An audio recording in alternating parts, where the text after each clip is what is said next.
Hi everyone, welcome back to our channel. So today in this video, I'm going to show you how to chat with Meta AI on WhatsApp. So let's get into the video. So first thing first, you need to have the latest version of WhatsApp. So go to your Play Store or Apple Store and then search for WhatsApp and see if there is an update for it. If there's an update, then update your WhatsApp so that you have the latest version. So once you're done with that, so what are you going to do? You're going to open up your WhatsApp. Once you open up your WhatsApp here, so what you're going to do, you're going to go to this communities tab here.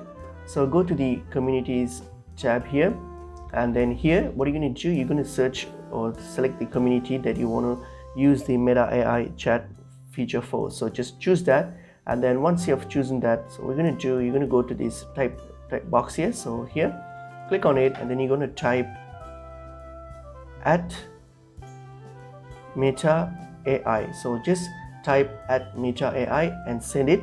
So once you send this message, and this will enable or activate the Meta AI chat box, and then once it's enabled, then you can start chatting with Meta AI on WhatsApp. So this is only available at certain places depending on the rollout. So if your region or location doesn't support Meta AI at this point, then you won't be able to use this function. So it just depends upon that. Hope this video was helpful. I will see you in another video. Thank you.